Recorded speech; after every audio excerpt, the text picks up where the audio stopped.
Welcome to Wisdom Nugget 49. Listen and be blessed. Hallelujah.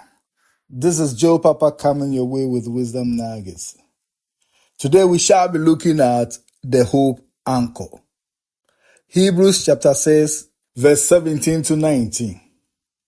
Wherein God willing more abundantly to show unto the heirs of promise the mutability of his counsel, confirmed by an oath, that by two immutable things in which it was impossible for God to lie, we might have a strong consolation, who have fled for refuge to lay hold upon the hope set before us, which hope we have as an anchor of the soul, both sure and steadfast, and which entered into that within the veil.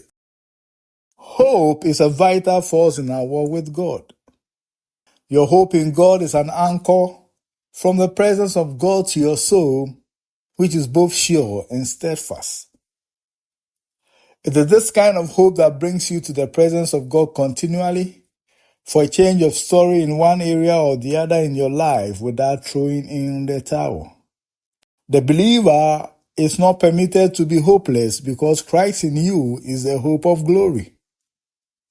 There's glory awaiting you any day, anytime. You therefore become helpless in life when you give in to hopelessness.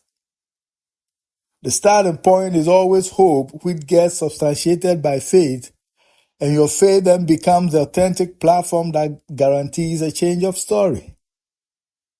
So we hear the psalmist say in 3 different places, "Why art thou cast down, O my soul, and why art thou disquieted in me? Hope thou in God." Lamentations chapter 3 verse 26 also says, "It is good that a man should both hope and quietly wait for the salvation of the Lord."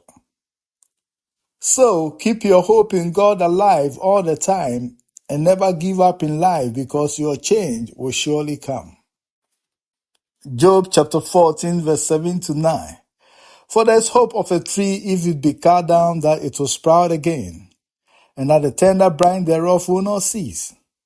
Though the root thereof wax old in the earth, and the stalk thereof die in the ground, yet through the scent of water it will bud and bring forth boughs like a plant. There is hope for a tree if it be cut down, because at the scent of water it will bud again. We are called trees of righteousness, and the scent of the water of the word is what we need to sprout again when we are cut down. One word from God is all you need to give shape to any shapeless area of your life. However, we need hope as an anchor that will draw us to the presence of God to encounter the scent of the water of the word for our sprouting. This is the reason why hopelessness leaves you helpless as a believer, because it casts you away from the right environment for help.